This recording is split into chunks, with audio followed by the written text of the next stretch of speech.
అందుకే అధ్యక్ష తమరు కూడా అక్కడి నుంచి ఆదేశాలు ఇవ్వండి, దీని మీద చర్చ జరగాలి.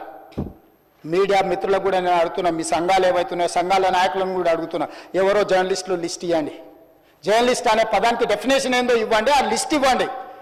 ఆ లిస్టులో ఉన్నోళ్ళు ఇట్లా తప్పు చేస్తే ఏం శిక్షిస్తారో మీరు నిర్ణయించండి. ఆ లిస్టులో లేనోడు జర్నలిస్ట్ కాడు, జర్నలిస్ట్ కానోడిని క్రిమినల్ కిందనే చూస్తాము.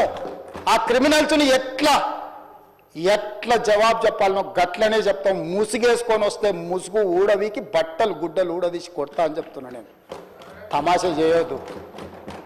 నేను కూడా మనిషిని, నాకు చీమునెత్తురుంది.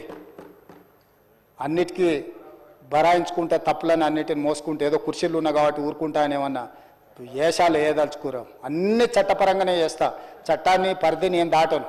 ప్రతిదానికి శిక్ష ఒక విధానం ఉంది, ఏది కూడా పరిధి దాటను. ఎందుకంటే నేను ముఖ్యమంత్రిని.